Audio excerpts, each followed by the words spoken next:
পশ্চিম এশিয়ার সাম্প্রতিক সংঘাত এক নতুন সমীকরণ সামনে এনেছে। সামরিক বিশ্লেষকদের মতে ইরানের সাম্প্রতিক ক্ষেপণাস্ত্র হামলাগুলো আগের তুলনায় অনেক বেশি পিনপয়েন্ট অ্যাকুরেট বা নির্ভুল। কিন্তু এই অভাবনীয় উন্নতির নেপথ্যে রহস্য কি? উত্তরটা হয়তো লুকিয়ে আছে পৃথিবী থেকে হাজার হাজার কিলোমিটার উপরে মহাকাশে।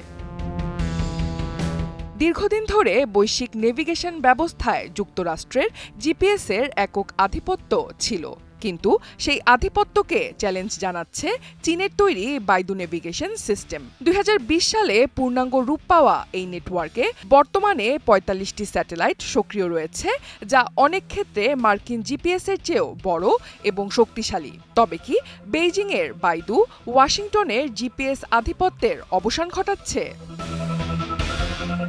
বিশ্লেষকদের দাবি, সাম্প্রতিক সময়ে ইরান এখন তাদের ব্যালিস্টিক ক্ষেপণাস্ত্র ও ড্রোনে এই বাইদু সিস্টেম ব্যবহার করছে। এই প্রযুক্তি ব্যবহারের ফলে লক্ষ্যভেদের বিচ্যুতি ১ মিটারেরও নিচে নামিয়ে আনা সম্ভব হচ্ছে। পাশাপাশি স্যাটেলাইট সংকেতের মাধ্যমে উড়ন্ত ড্রোন বা ক্ষেপণাস্ত্রের পথ মাঝপথেই সংশোধন করা যাচ্ছে এবং গ্রাউন্ড সেগমেন্ট ও কন্ট্রোল সেন্টারের মাধ্যমে দূর থেকে অস্ত্র নিয়ন্ত্রণ এবং প্রয়োজনবোধে লক্ষ্যবস্তু পরিবর্তন করা সম্ভব হচ্ছে, যা ইরানকে আরও শক্তিশালী করে তুলছে বলে দাবি করছে বিশ্লেষকরা।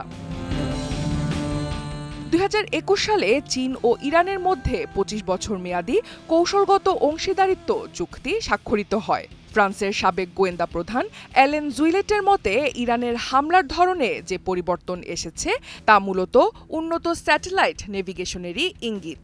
যদিও ইরান আনুষ্ঠানিকভাবে এটি স্বীকার করেনি, তবে বিশেষজ্ঞরা মনে করেন মার্কিন প্রযুক্তির ওপর নির্ভরতা কমাতে ইরান চীনের দিকেই ঝুঁকছে। আকাশ প্রতিরক্ষা ব্যবস্থা ফাঁকি দিয়ে একের পর এক নির্দিষ্ট লক্ষ্যে আঘাত হানতে সক্ষম হচ্ছে ইরানি মিসাইল। তাই এই পরিস্থিতিতে অনেকেই ধারণা করছেন আধুনিক যুদ্ধের ময়দান এখন আর শুধু মাটিতে সীমাবদ্ধ নেই, বরং তা মহাকাশের প্রযুক্তি নির্ভর এক জটিল লড়াইয়ে রূপ নিয়েছে। অনন্যা দাস, সময় সংবাদ।